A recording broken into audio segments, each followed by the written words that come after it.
Sebelum masuk ke cerita, Mimin mau menyampaikan kalau part 20 ini adalah akhir dari season 1 dari komik Pembunuh Bayangan. Jadi untuk season keduanya, Mimin masih menunggu info kapan komik ini akan dilanjutkan lagi. Jadi mari kita saksikan video terakhir dari sang pembunuh bayangan.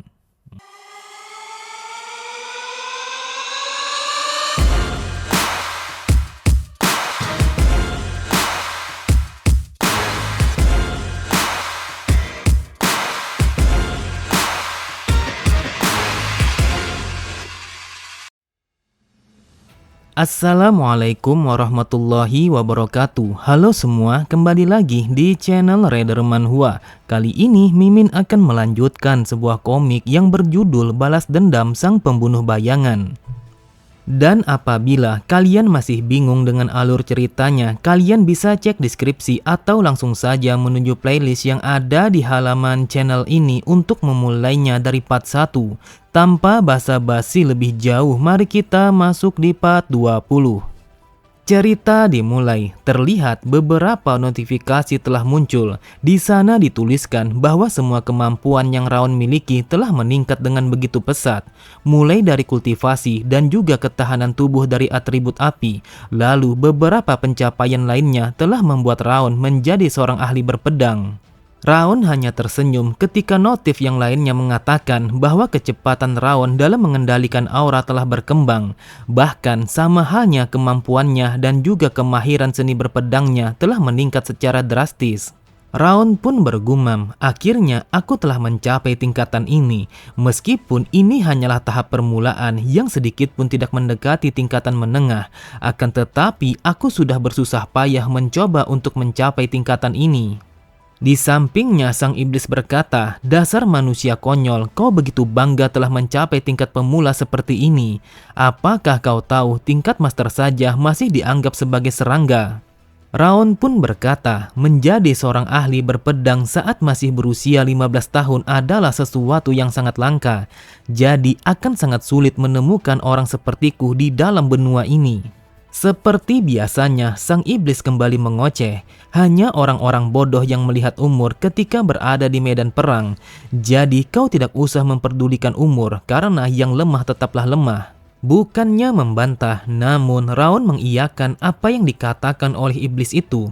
Raon mengatakan, aku setuju dengan apa yang kau ucapkan, karena tidak ada orang yang akan mengampunimu karena umur ketika berada di medan perang.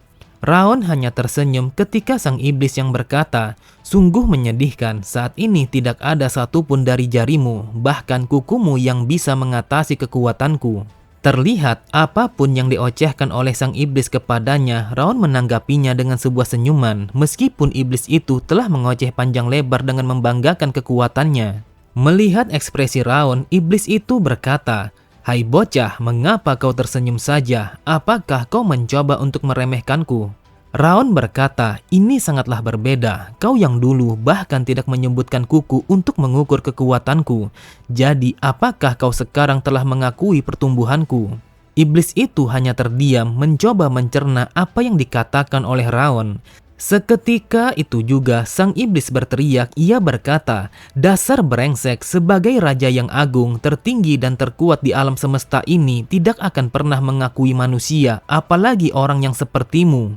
Dengan santainya Raon berkata, mengapa kau begitu marah? Suaramu bergetar, jadi ucapanku pasti benar kalau kau telah mengakuiku. Dan setelah bersamamu dengan cukup lama, akhirnya aku bisa sedikit memahami bagaimana cara berpikirmu. Sang iblis berkata, seorang manusia telah mencoba untuk memahamiku. Aku yakin kau sudah gila. Bahkan kalau aku membunuhmu dan menggigit habis semua tulangmu, itu tidak akan cukup atas penghinaan ini. Melihat amarah sang iblis, Raon berkata, amarahmu tidak ada apa-apanya dibandingkan di saat pertama kali kita bertemu.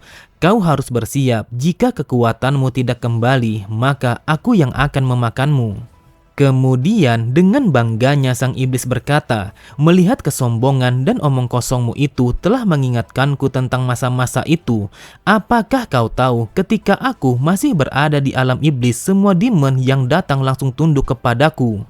Namun setelah melihat Raon yang berjalan mengacuhkannya, sang iblis sangatlah marah. Ia berkata, "Dasar bocah sialan, kenapa kau tidak mau mendengarkan cerita kehebatanku ketika aku berada di alam iblis itu?"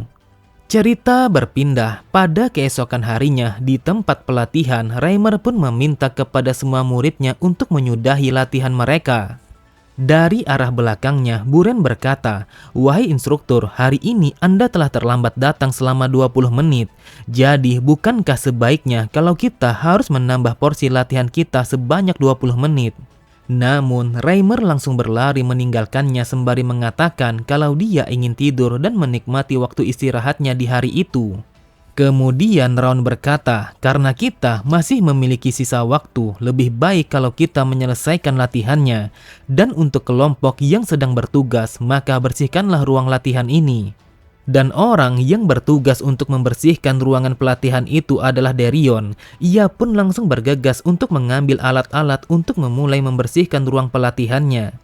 Akan tetapi, tanpa Derion sadari, ketika ia menutup pintu lemari itu, terlihat Martha yang menatapnya dengan tatapan mata yang sangat tajam. Setelah melihat Martha, Derion pun mencoba untuk melarikan diri. Namun Martha langsung menahannya sembari mengatakan, "Kenapa kau berteriak seperti itu ketika kita berdua memiliki tugas yang sama?" Dengan kesalnya Martha berkata, "Tidak sepantasnya aku melakukan ini karena aku terlalu sibuk melatih kemampuanku. Kalau situasinya terus seperti ini, maka aku akan tertinggal dari orang itu." Terlihat semua orang yang ada di sana langsung berlarian ketika Martha yang berteriak untuk mengusir mereka dari hadapannya karena ia ingin menyelesaikan tugas itu. Di sisi yang lain, Reimer berkata, sikap Martha tetap sama seperti yang dulu, kejam, ganas, dan mengerikan. Namun kepada dirimulah dia hanya bersikap baik di dalam pelatihan ini. Reimer pun meminta kepada semua muridnya untuk berkumpul di hadapannya karena ada sesuatu yang harus ia sampaikan kepada mereka. Reimer berkata, "Aku lupa mengatakan sesuatu yang sangat penting ini kepada kalian.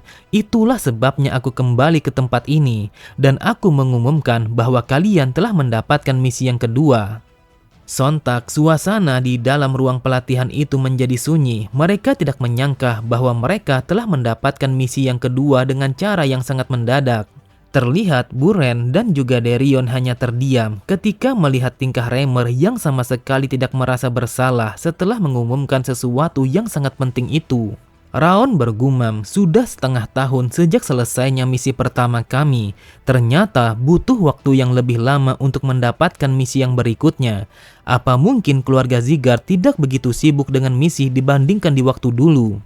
Kemudian Reimer berkata, "Aku mendapatkan sebuah laporan bahwa para monster telah terlihat pada sebuah desa yang masuk pada wilayah Zygarde. Jadi misi kalian adalah pergilah ke desa Cebu dan bunuh para monster yang telah mengancam warga desa. Lalu kalian harus melindungi warga desa dari serangan para monster yang mungkin saja akan melakukan serangan yang lebih ganas daripada yang sebelumnya." Terlihat semua murid yang ada di sana sangatlah bersemangat. Mereka sangat antusias untuk melaksanakan misi itu karena misi itu adalah untuk membinasakan para monster. Mereka berkata satu sama lain. Mereka mengatakan kalau mereka telah lama menunggu misi yang seperti ini dan mereka yakin kalau ini adalah saatnya untuk menguji kekuatan pedang mereka. Namun mereka langsung terdiam ketika Reimer yang berkata, "Apakah kalian senang meskipun tanpa mengetahui apapun tentang misi ini? Dengarkan aku baik-baik, kali ini para instruktur tidak akan ikut serta dalam menjalani misi ini. Jadi hanya kalianlah yang akan pergi ke desa Cebu dan kalian harus bekerja sama untuk menjalankan misi ini." Saat mendengar Buren yang bertanya bagaimana kalau mereka menemukan bahaya yang tidak bisa mereka tangani, Reimer pun berkata, "Hal itu adalah bagian dari menguji kemampuan kalian. Kalau misi ini membahayakan, maka itu juga termasuk sebuah kemampuan untuk menyerah dan kembali hidup-hidup. Oleh sebab itulah kemampuan seorang pemimpin dalam menilai situasi sangatlah penting. Namun semua itu tergantung situasinya, entah kalian menerobos dengan kekuatan dan menggunakan strategi, atau mungkin kabur dan membuat rencana untuk tahap selanjutnya.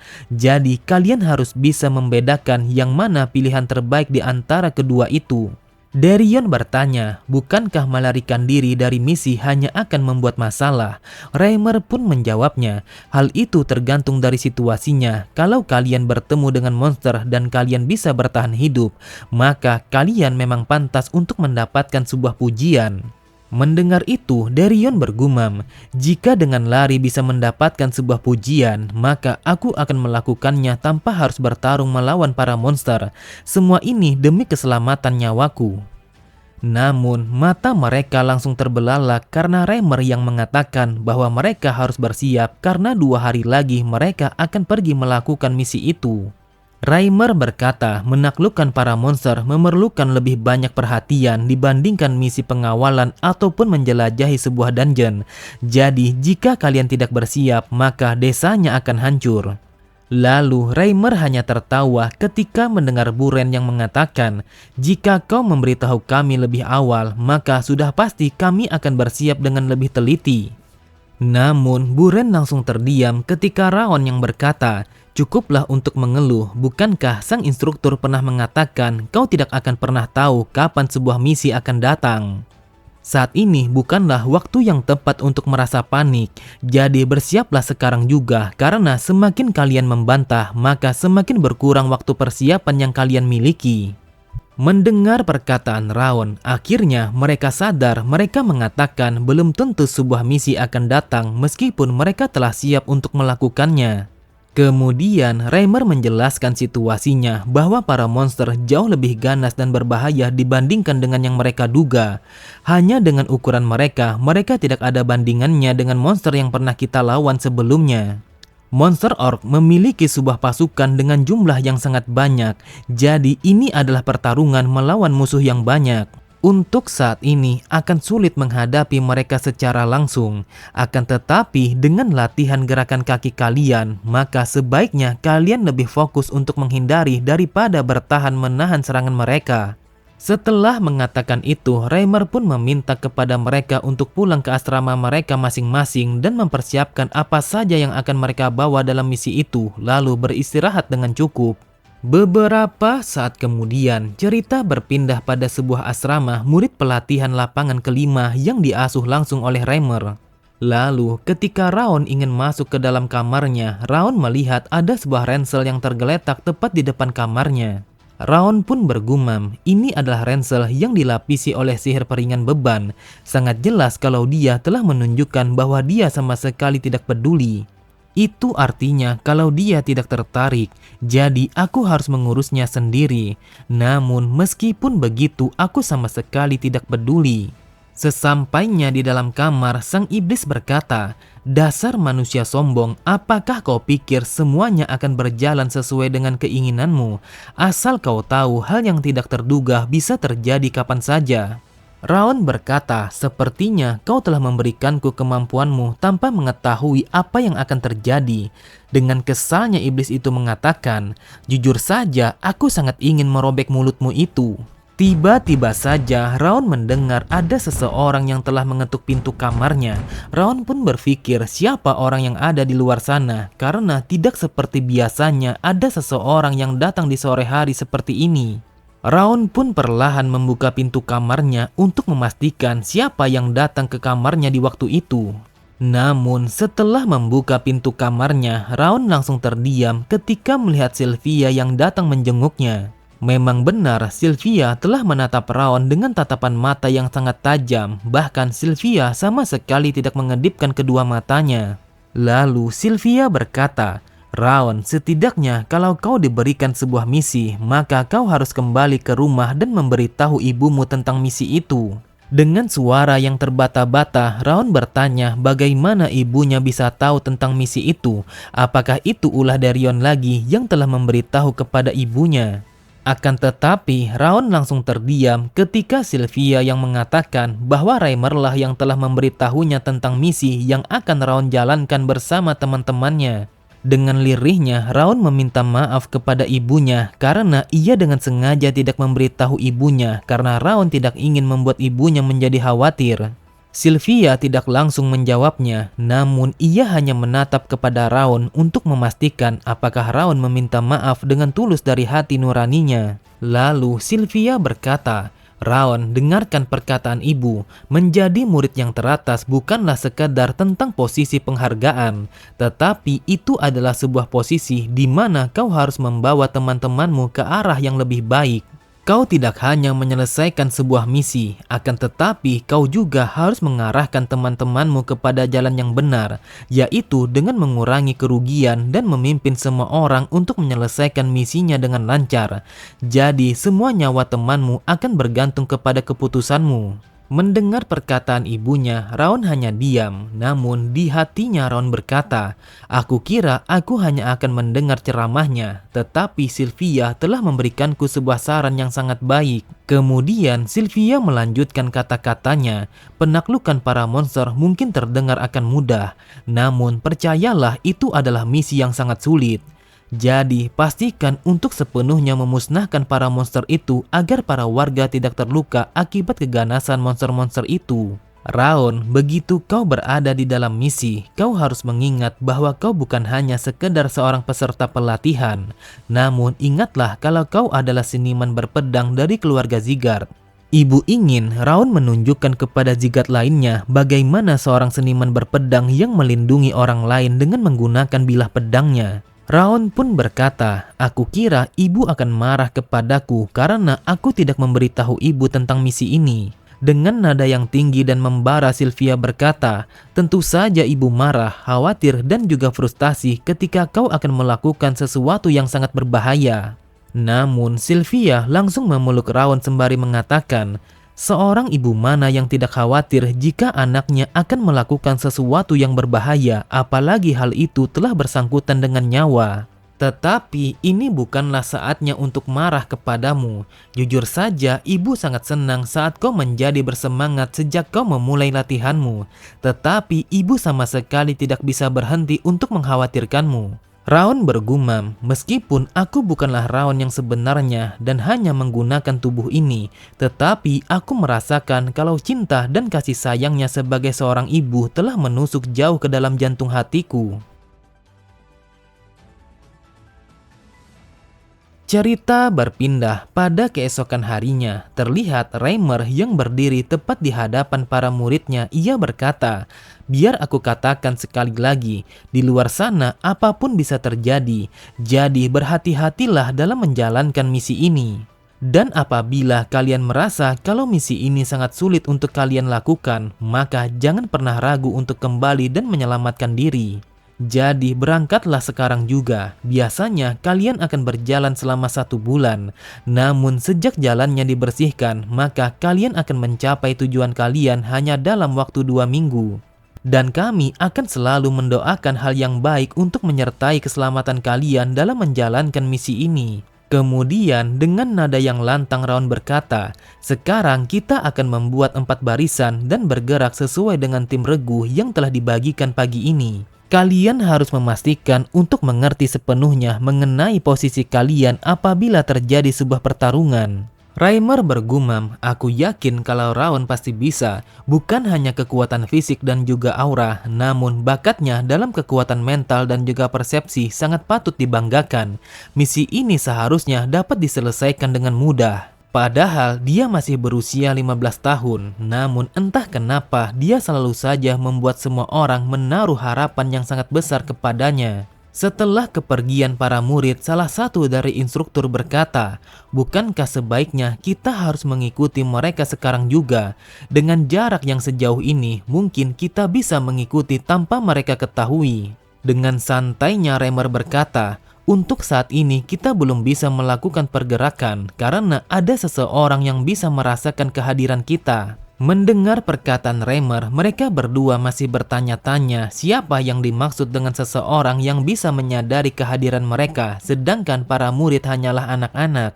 Mereka berkata, "Apa yang harus kita lakukan? Kita tidak bisa membiarkan anak-anak itu melakukan misi yang berbahaya ini tanpa pengawasan kita." Reimer pun hanya tertawa. Ia pun mengatakan, "Lebih baik kau mengkhawatirkan para monster itu daripada kau mengkhawatirkan anak-anak yang sudah kita didik sejak dari dulu. Jadi percayalah pada kekuatan mereka." Oke semua, cukup sampai di sini dulu pembahasan alur cerita kita. Sampai jumpa di season selanjutnya. Wassalamualaikum warahmatullahi wabarakatuh.